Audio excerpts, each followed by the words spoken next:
khudbad soo jiidatay indhaha caalamka ayuu ka jeediyey ninka aan gaban ee Turkiga hogaamiyo Madaxweyne Rajab Tayyip Erdoğan. waa hogaamiye musawiro cadeynaya in aysan jirin Yahuuda 1947 ku soo bandhigay fadhiga 74aad golaha ammaanka ee qaramada midoobay. waa mid ka mid ah hadal jeedinta ugu adag ilaa iyo hadda laga hayo madaxda shirka ka hadashay. waxa ay dad badan ku naaneyseen geesiga islaamka. si adag markii masraxa lagu soo dhaweeyay ayuu uga hadlay xaalado badan oo caalamka ka jira si gaar ah wadamada muslimiinta. Madaxweyne Erdoğan ayaa si gaar ah u dul istaagay waxa ka dhacaya dhulka reer Falastiin iyo Syria, sidoo kale Kashmir ayuu soo hadal qaaday mar. waxa uu yiri Rajab Tayyip Erdoğan isaga oo gacantiisa ku haya khariidad cadeynaysa in aysan jirin wax la dhaho Yahuuda ama Israel 1947. haddii aad fiirsato maabkan waa 1947 ka keena Israel, halkan fiiri si fiican u eeg aawa Israel ayuu yiri madaxweynaha Turkiga. 27 sano ka hor ma jirin wax la dhaho Israel. dhammaan dhulka aad sawirka ka arkaysaan waxaa lahayd Falastiin waqtigaasi. maxay tahay sababtu ay khariidadu isku bedeshay xilligan oo 2019 la marayo? waa inaga darteen kama aamusi doono gardarrada Yahuudu ay ku wada toreer Falastiin. waa dulmi iyo gardarro cad oo lagu hayo Falastiiniyiinta. waa in adduunyada si dhab ah ay uga hadashaa cadaalad daradan hadda jirta ayuu yiri madaxweynaha waddanka Turkiga.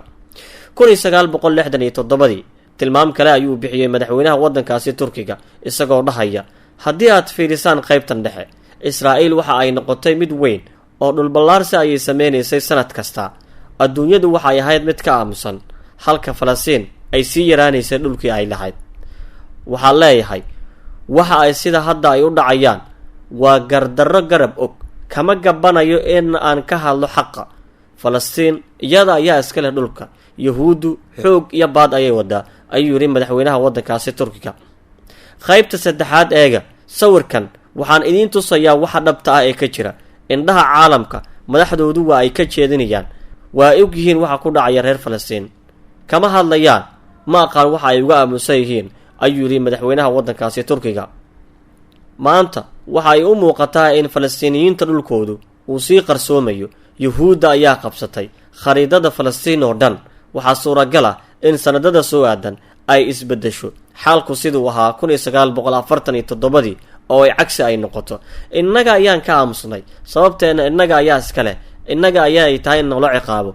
maxay tahay Yahuudu oo sidaan sameynaysa inaan uga fiirsano ayuu yiri madaxweynaha waddankaasi Turkiga Rajab Tayyip Erdoğan oo ka hadlayay fadhiga 74aad ee golaha ammaanka ee qaramada midoobay. waa madaxweynaha dalka Turkiga oo la soo baxay maabka sawirka kaaga muuqda oo cadeynaya in Falastiin ay lahaan jirtay dhulka hadda ay ku sii fidayso Yahuuda. madaxda adduunka ayuu tusiyay sida ay uga aamusan yihiin gardarrada. ma aamini karno waxa dhacaya, mana aqbali karno inaan fiirsano waxa ka dhacaya dhulka reer Falastiin. waayo damiirkeena nama siinayo. maxay tahay sababta aysan dalalkan oo dhan oo halkan fadhiya aysan uga hadlaynin dhul boobkan? ii sheega halkan meeqa wadan ayaan ku fadhinaa? 50, 100, 150, 200, 300, 250. laakiin innaga oo dhan magacuyaal ayaan nahay. waayo 5 wadan amarkooda ayaan ku shaqaynaa. waxaan ka baqaynaa iyaga. runta ayaan idiin sheegayaa. kama hadli karno waxa jira, laakiin aniga oo matalaya Turkiga runta aan idiin sheego. aan isweydiino waxa qaramada midoobay ay u taagan tahay. maxay sameeyaan? Kashmir waxa ka dhacaya wax ma ka qabteen? maya. Qudus meelaha ugu cadaalad darrada badan adduunyada ayay ku jirtaa. wax ma ka qabteen? maya. Syria dadkeeda oo dhamaanaya oo ay og yihiin xaaladda ay ku jiraan dib u dejin ma u sameeyeen? maya. ii sheega marka waxa ay ka shaqeynayso qaramada midoobay. halkan ayaan isugu imaanaynaa, khudbado ayaan ka jeedinaynaa, wixii aad doonno ayaan dhahaynaa, kadib guryaheena ayaan ku laabanaynaa, qasriyadeena quruxda badan ayaa fariisanaynaa. aaway mas'uuliyadeena saareed innaga ayuu yiri madaxweynaha waddankaasi Turkiga Rajab Tayyip Erdoğan. waa in madaxdu caalamku ay is saaraan mas'uuliyad gaar ah. waa inaan ka hadalnaa xaqa iyo xaqiiqda jirta. idageysta dhammaantiin. Qudus waa caasimada saxda ah. ma jirto wax la dhaho Jeruslem. si fiican u maqla. ma ii maqashaan? Jeruslem ma jirto. Qudus waa caasimada saxda ah. ayuu yidhi madaxweynaha waddankaasi turkiga oo si qiiro leh uga hadlaya fadhiga qaramada midoobay ee 74aad ee ka soconaya magaalada New York ee dalka Mareykanka. waxa uu sidoo kale uu yidhi mar uu kasii hadlayay xaaladda Falastiin, waa in aan maamul la aqoonsan yahay u dhisnaa Falastiin. Qudus waa caasimadooda, waxa la dhaho Jeruslem ma jirto. waan idin sheegaya, waan ku celcelinayaa, Jeruslem ma jirto, ayuu yidhi madaxweynaha turkiga Rajab Tayyip Erdoğan. xaqiiqda jirta ayaan idin sheegayaa, idinku wax ma aragtaan, haddii aad aragtaanna kama hadashaan. waxaan mar tagay Qudus, kadibna waxaan u tallaabay Tel Aviv si aan u ogaado xuduudda ay sheeganayso Israa'iil. wallaahi baan ku dhaartee, waa magac Allah, in aan soo arkin hal xuduud oo ay leedahay yuhuuddu. saacado ayaan taagnaa, waan aamini kari waayey. waxaan doonayay in la ii tuso xuduudka.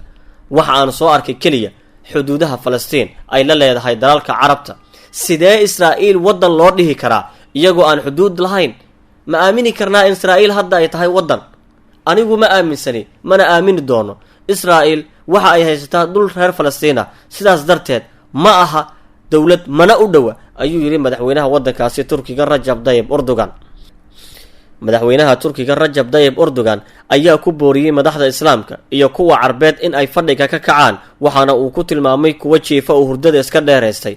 waxa uu sidoo kale ku dhiirigeliyey madaxda carbeed iyo kuwa islaamka inay runta ka sheegaan duqaynta lagu wado dhulka reer Falastiin iyo burburka guryahooda ku socda. waxaa dhammaantiin idin sheegayaa in dalka turkigu uu markasta u garab taagan yahay shacabka reer Falastiin, sidii horey aan ugu istaagnay oo kale. habaqina, caddeeya mowqifkiina. turkigu way garab istaagan yihiin Falastiin, Suuriya. wax gorgortan ah kama geli karno dhulka muslimiinta, waxaa iskale muslimiin. madaxweynaha waddankaasi turkiga ayaa gabagabadii goobta ka duceeyey, waxaana uu yidhi, waxaan Falastiin u rajaynaynaa oon ugu ducaynaynaa in ay hesho nabad, cadaalad, xorriyad, barwaaqo iyo mustaqbal dheer. waa mid ka mid ah hadaljeedintii ugu adkaa ee madaxda caalamku ay ka jeediyaan golaha ammaanka ee qaramada midoobay fadhigooda 74aad ee ka dhacaya dalkaasi Mareykanka, gaar ahaan magaalada New York. waxaa xusid mudan in uu madaxweynuhu sidoo kale soo qaatay sawir wiil yar oo reer Suuriya ah oo ku geeriyooday xeebaha Turkiga, waxaana uu sheegay in dalalka Yurub iyo Mareykankuba ay ka gaabiyeen ka hadlidda gardarrada ku socda dadka muslimiinta. waxaana uu sheegay sidoo kale in loo baahan yahay in dalalka islaamka ee dhibaatadu ka socda si adag looga hadlo waxa ka dhacaya, loona gargaaro dadkooda.